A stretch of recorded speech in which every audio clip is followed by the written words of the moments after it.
So when it comes to November and December and somebody wanting to get started on their fitness goals, first of all the more power to you for recognizing the fact that it doesn't matter what time of year it is, in the sense that it's always a good time to start. But I back that up by saying it does matter what time of year it is with the method that you're going to use to get started. And if you want to get started in November and December and you think the answer is a calorie deficit, I can promise you that you might set yourself up for deprivation and ultimately failure. So instead of doing that, I like to call it like success hacking, basically, acknowledging that the failure will be there and let us better manage the time of year and the environment so that you can do pretty well. And you can be, if you think about it on a scale of A to F, like we're grading ourselves, let's focus on getting a B+ on our report card instead of trying to get an A+. Let's link up with Krysta on the FYX. She's a wellness coach with a focus on mental well-being and physical strength.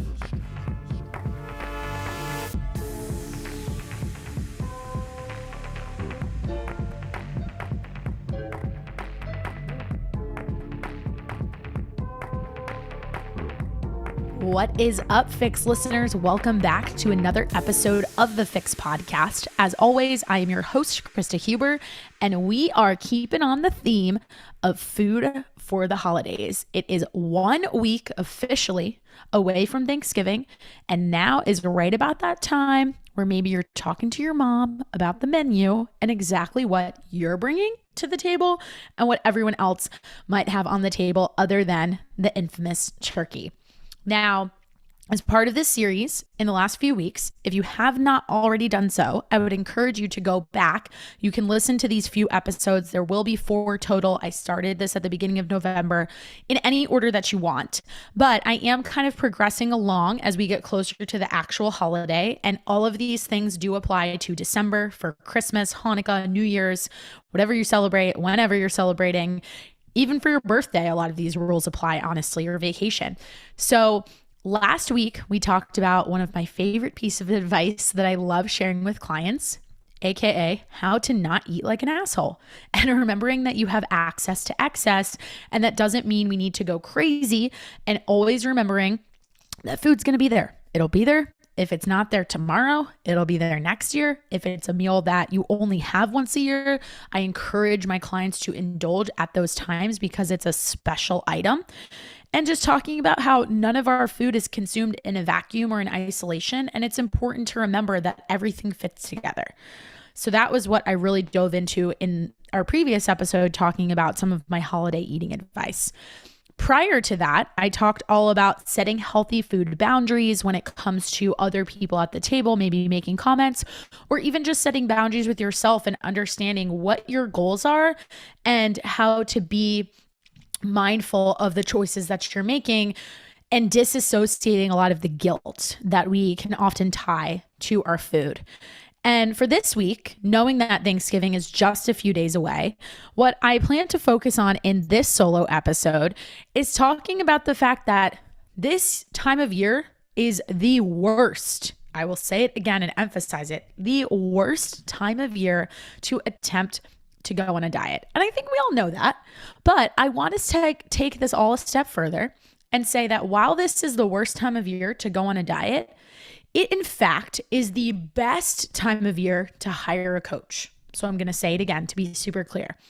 November, December is the worst time of year to attempt to diet, but it is the best time of year to hire a nutrition coach. Maybe I'm biased because I do work in the space and I always love the opportunity to meet new faces and work with new people and help them approach their food from a different way and mindset. But I can say from success of other clients, other coaches that I talk to in the space, and myself included, I've always been more successful with my nutrition and fitness goals when I have accountability. And what better time of year to have more accountability than this time of year when we know our shit's going to get out of control, for lack of a better phrase, because it is. And I actually just recorded a podcast episode that I will drop in a few weeks with a really cool company. The CEO, her name is Scarlett, and it's a company called Sugar Break, and they are changing the game when it comes to regulating our blood sugar with different products and supplements, and I'll save all the details, but different products that actually help us better manage our blood sugar. And what I loved about the conversation I had with her, and I can't wait to share it with all of you, my amazing FYX listeners, is the fact that the purpose of the products that her company is creating and the brand and the messaging that they're building isn't to tell people, hey, this food is bad and you should never ever eat it again.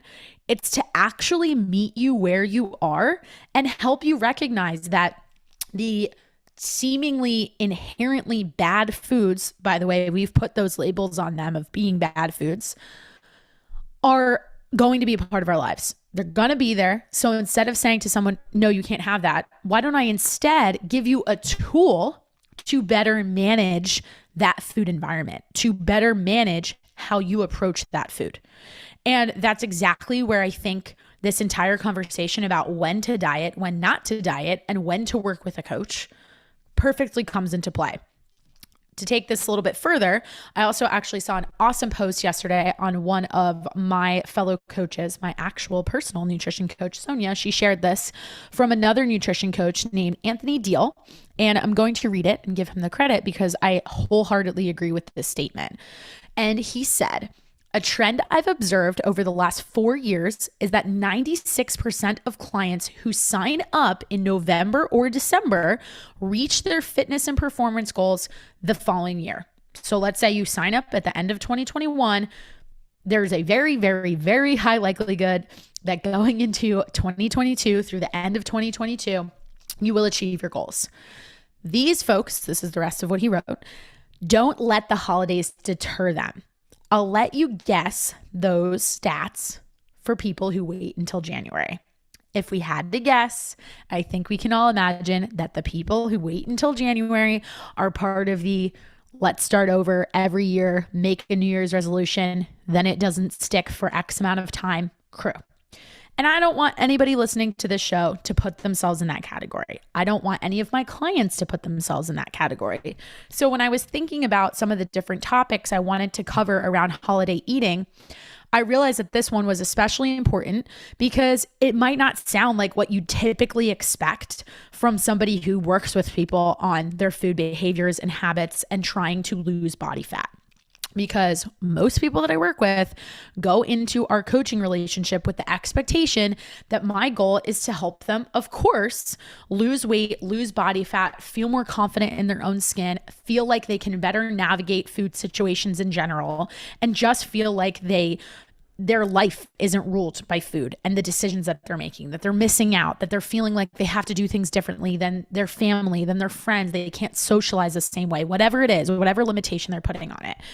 That usually comes with the association, frankly, because of our experience with diet culture over years and years of jumping from diet to diet, that the first thing I'm going to have them do is simply eat less food. And quite frankly, it's not that simple.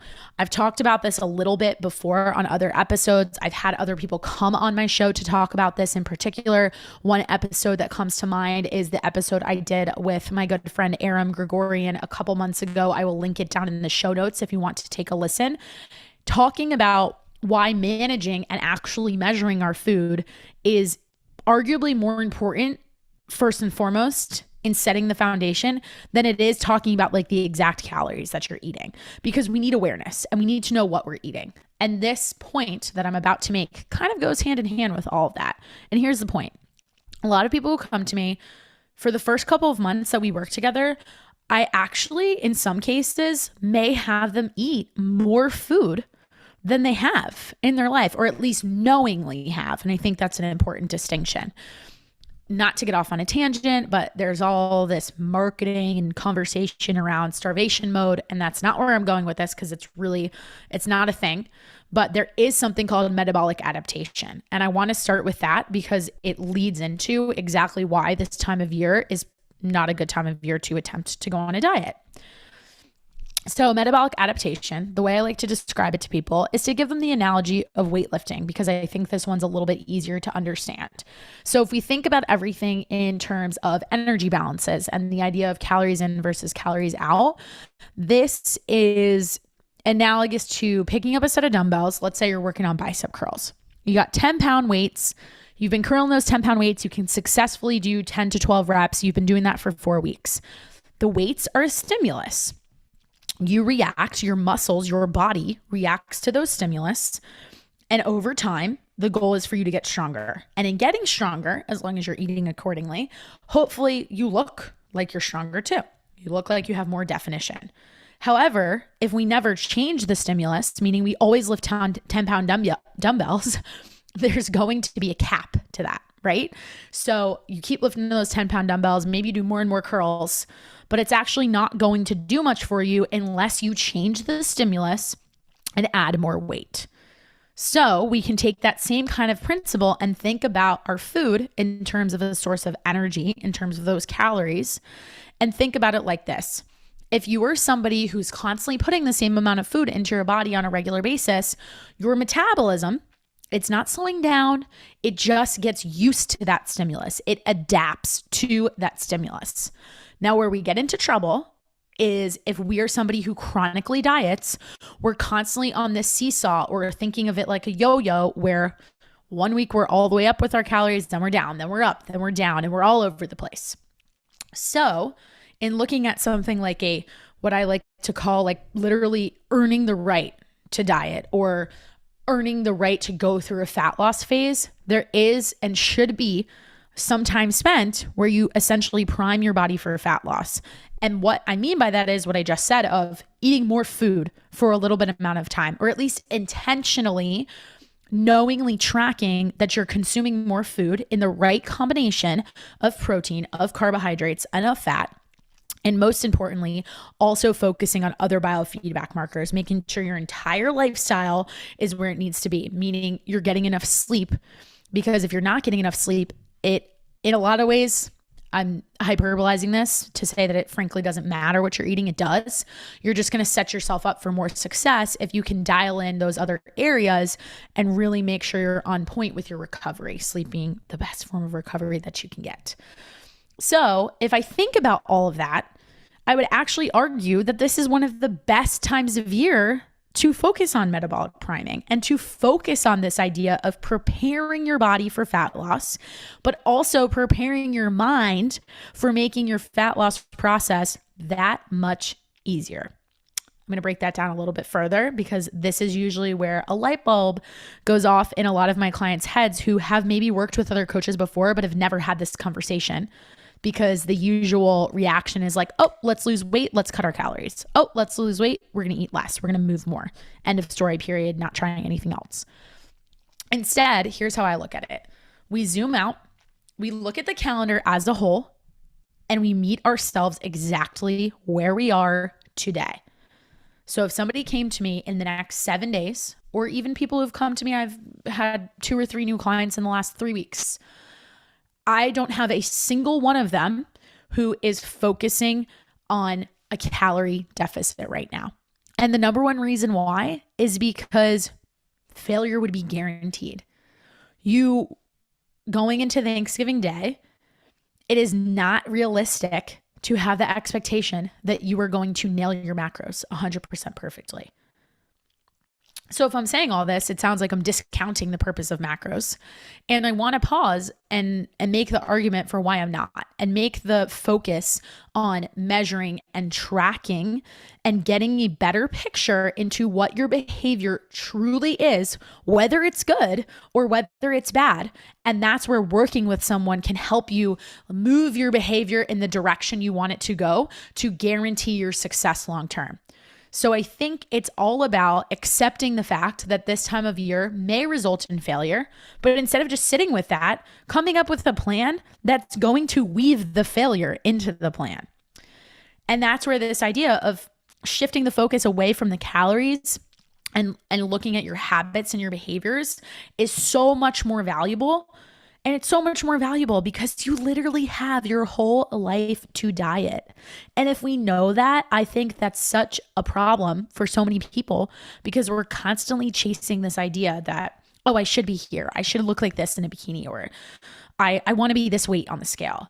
And if you're constantly thinking, I want to be there, and you're not there, half of the issue that most people I work with, even in my own experience, and I have this battle with myself often, is thinking about what do I need to do today to get me there, not tomorrow, but in a couple months from now.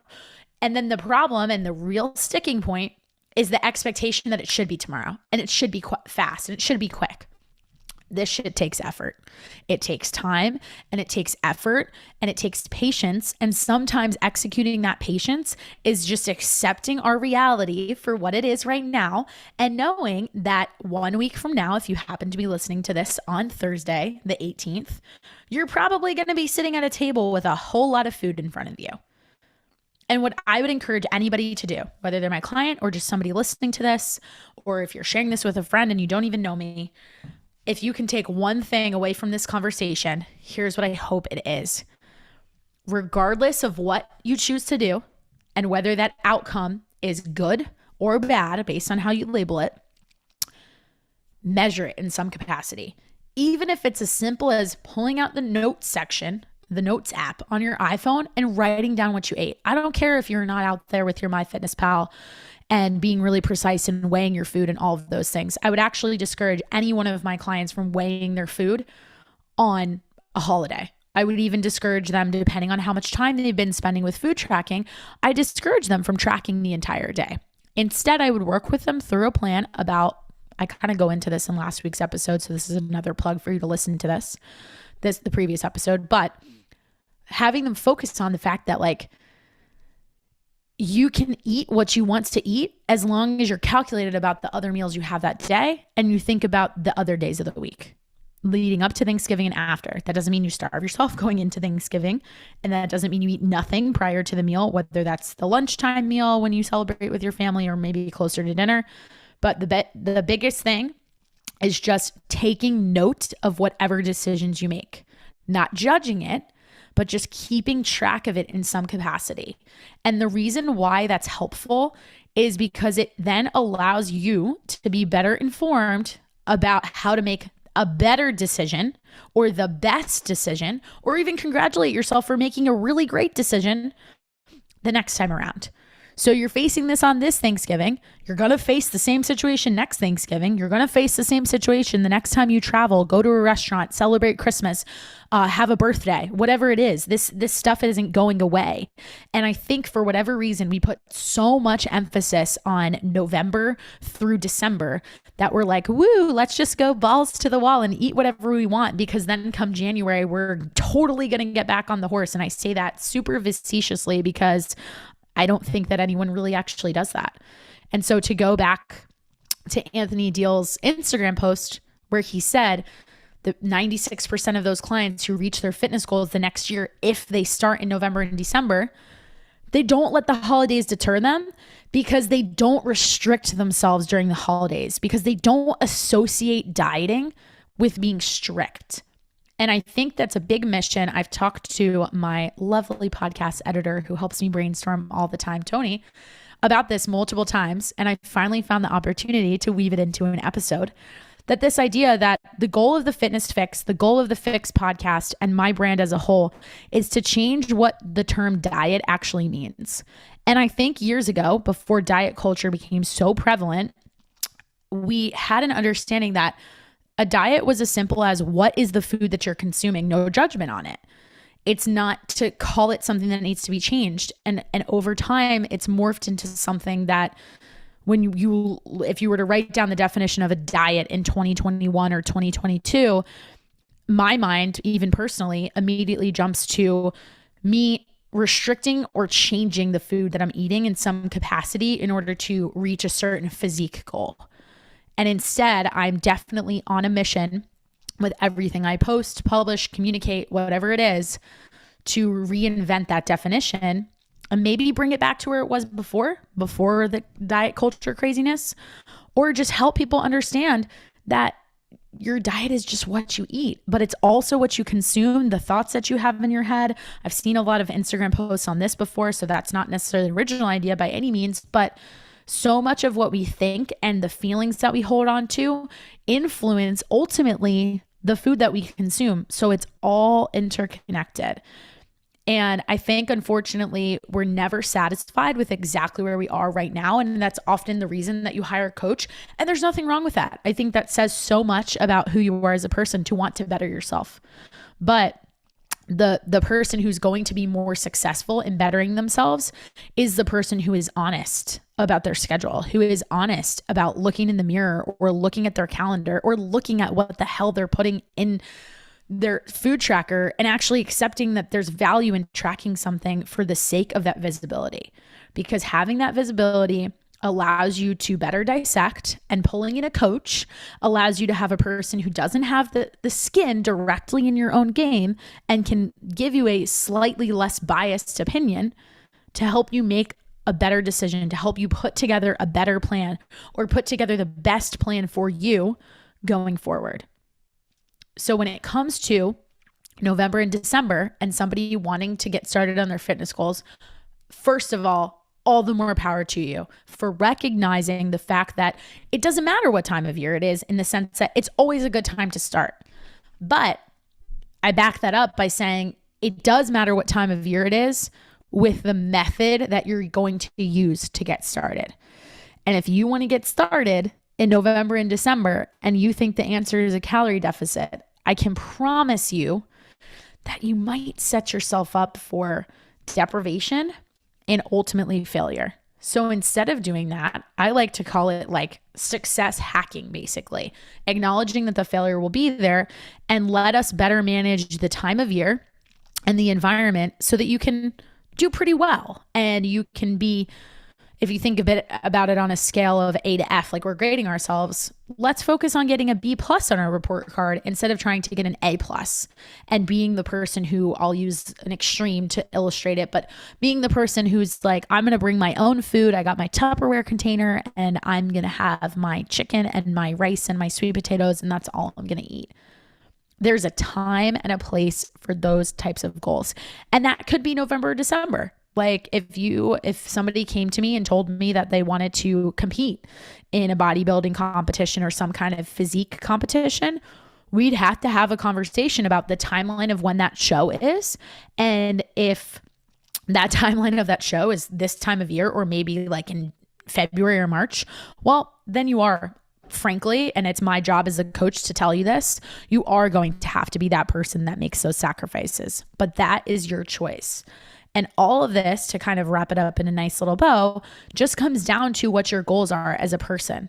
And it's not your coach's job to dictate your goals to you. And I think this is an issue a little bit in the coaching industry in general, that sometimes a client will come to someone, especially if they're a newer coach or they just don't have as much experience of having worked with different people and trying to figure out what exactly works, what doesn't, what psychology is behind it, the motivation that's behind it, how to help create discipline in a person's life if they just don't have it, is that they listen to what the person is saying so much that they just want to help the person get there as fast as possible. And they don't take the minute to step back, to zoom out and really ask, does this make sense right now? Does this make sense in the context of everything that's going on in your life? I mean, this might have nothing to do with the holidays. It could have to do with the fact that maybe at a certain time of year, depending on the profession that you're in, you're extremely busy and it's not an appropriate time. And instead, what we should be focusing on are some of those other biofeedback markers, like I mentioned, with recovery,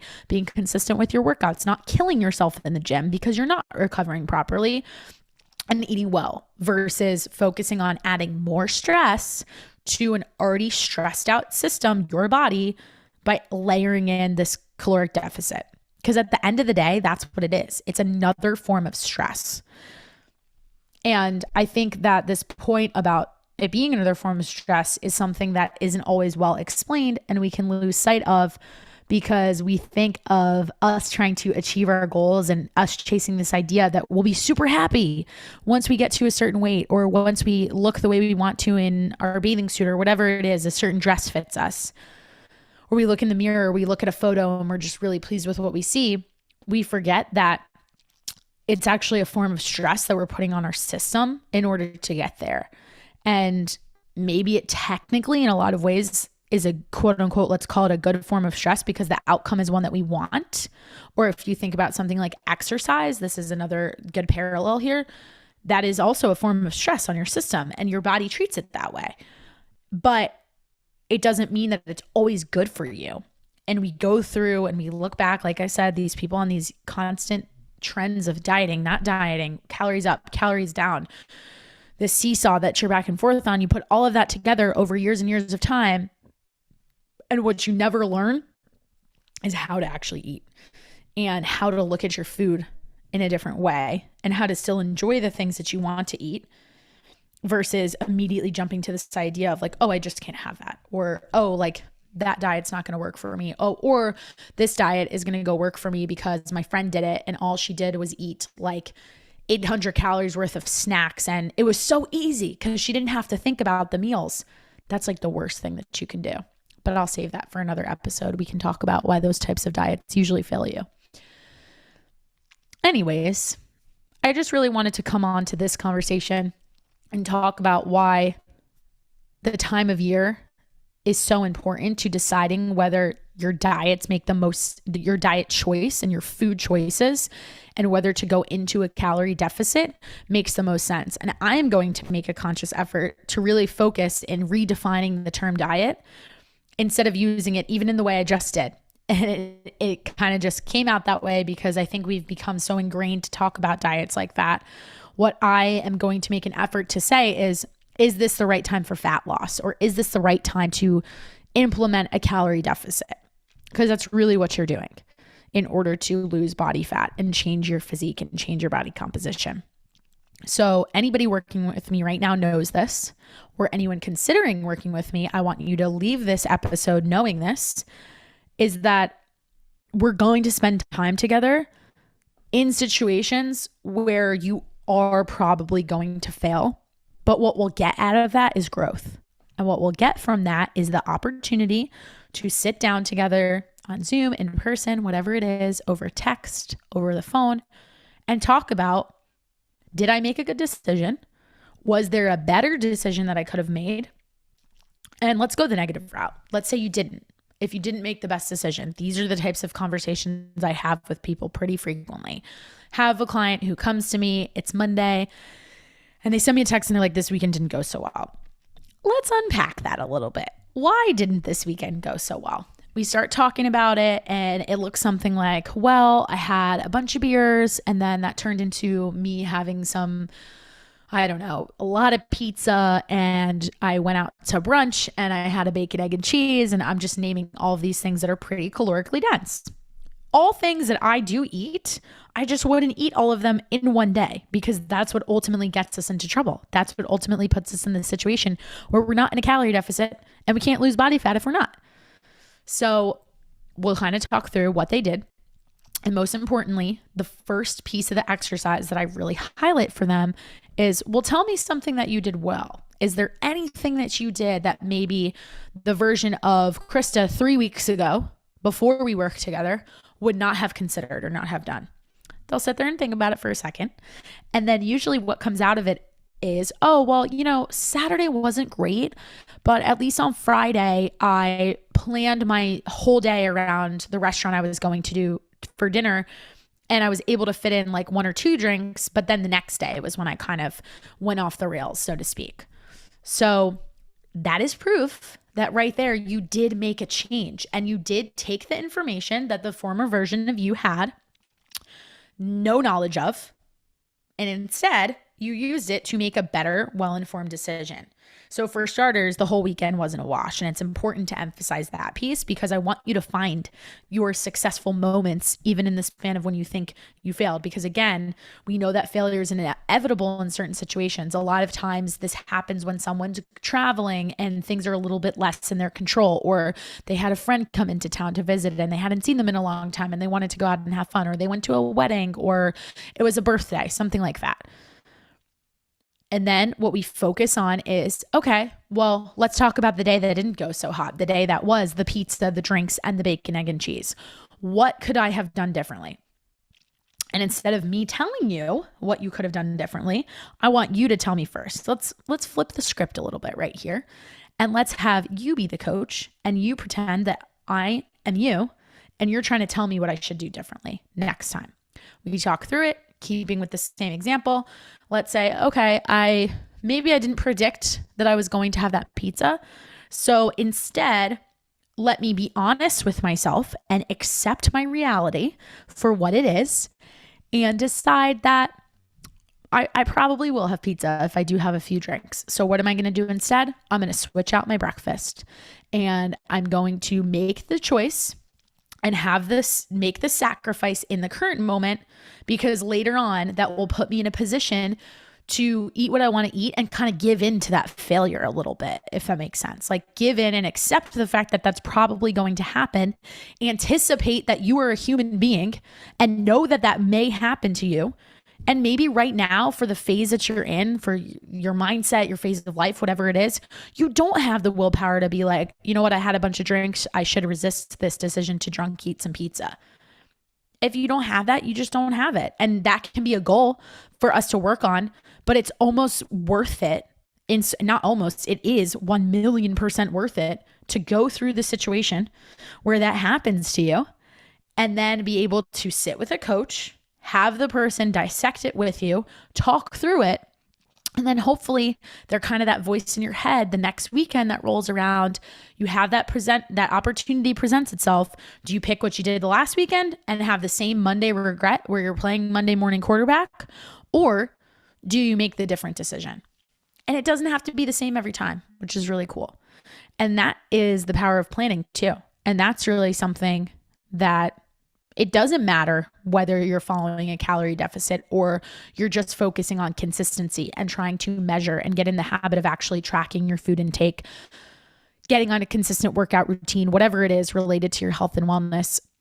The planning piece is just as key for whether you're in a deficit. Obviously, it's a little more important because I think that it just gives you the flexibility that you need and it gives you confidence to then be able to handle situations where maybe you couldn't plan or maybe more things were out of your control than you wanted them to be. A perfect example being like, let's say you're traveling and your flight gets delayed and you're in the airport and there's not many choices. Like you just have the Hudson News place to go stop at and there's nothing but a protein bar. And maybe that didn't exactly fit your macros, but it was the best choice you could have made in that given situation.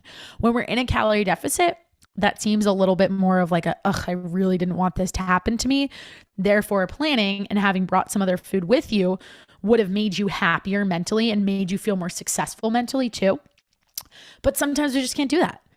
And then when it comes to eating more food, that can require a plan because it's not what you're used to. And it's certainly not the directive that you're used to from a coach. So a lot of people I work with in the first month, I want them to eat more food than they're currently tracking. And it takes us time to get there. We have to walk before we can run. And because there are a lot of factors that are involved, and because it can be overwhelming to learn to track your food, to learn to weigh your food, to learn to think about exactly what you're going to eat for breakfast on Tuesday and then lunch on Wednesday and then a snack and this and that, I tend to pick one thing at a time. We focus on the lowest hanging fruit, the easiest thing that we can change or make adjustments to. And if we think about low hanging fruit when it comes to the holidays, it's a lot of the same advice that I shared in the last 2 episodes, talking about picking certain things that are really important to you, or going into that meal having eaten a bunch of protein earlier in the day, because we certainly know that, yeah, we'll have our turkey on Thanksgiving, but we definitely don't need to make up for any missing fat macronutrients between some of our desserts and sides. And same goes for those carbs. So being conscientious about what we choose to eat for breakfast is a really easy thing to do. And again, it's not even talking about a calorie deficit. It's just talking about a better approach and a better way to looking at the context of your entire day of eating.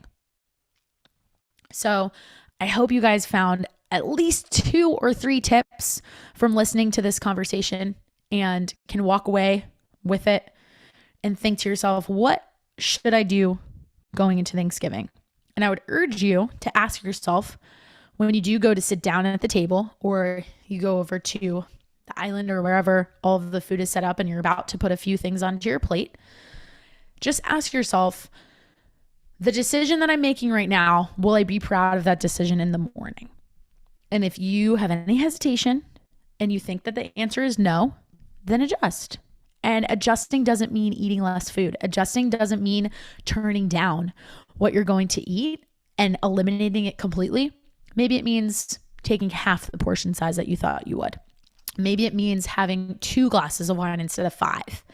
Maybe it means choosing between dessert or some kind of side that you typically have on that Thanksgiving meal. Or maybe it means deciding that you won't go back for seconds and thirds instead. All of those things are possible options. And again, they don't all necessarily have to do with choosing fat loss and choosing to be in a calorie deficit. It's just a matter of managing your food environment and ultimately managing your actions. And I think that can be a really hard thing to try to learn on your own. I actually know it can be a really hard thing to learn on your own, because that should be the role that your coach plays in your life. They should be the person that gives you some ideas to just basically think about. I mean, anything I share with anyone is always just a suggestion. They technically don't have to take it. That's their choice. They're an adult. They can choose what they want to do. But I'm trying to give them a suggestion, and I also try to give them options. We have 3 different roads we can take. This is one you could take. Here are the possible outcomes. Here's the second one you could take. Here are the possible outcomes, both quote unquote good outcomes and quote unquote bad. So if you don't feel like you have that perspective, that voice of reason in your life, the person who can allow you and support you in being able to take that 360-degree view, I would love to be that person for you. You know where to find me. And while I don't know that statistics of 96% of clients who sign up for coaching in November and December is 100% rooted in fact and a huge population size, I am very confident from my own coaching experience with clients and myself working with a coach that I am so much more likely to achieve my goals if I start sooner than waiting until January, just like everybody else does. Because we're in this for life. You're always going to have time to go through a calorie deficit, but where we need to better focus our attention is on an exit strategy from those instances and on real life and the fact that our lives are not designed for fat loss. And instead of pushing fat loss all the time, coming up with systems and approaches that can help us better manage it. So that's all I have for you guys. As always, from wherever you're listening, I hope you have a wonderful rest of your day. I will be back with a special episode next week on Thanksgiving Day. Maybe you'll listen to it the day after, but we are going to talk about, I overate, or I didn't make the decisions that I wanted to, even though I listened to all of Coach Krysta's suggestions. It just didn't go that way. So what the heck do I do now? I'll have a bunch of tips and strategies to share with everyone. So stay tuned for that. In the meantime, share this with a friend. Hopefully somebody can get something out of this. And reach out to me if you have any questions about coaching. I'm still taking on a few more clients for the rest of November into December and the new year. I will be closing my books for a little bit over the holidays, but definitely would love to help a few of you get started and keep this rolling right through January. So send me a message. I'm at the Krysta Huber on Instagram. Tag the podcast if you share it at thefix.officialpod. Remember, it's fix with a Y. And I will catch you guys next time.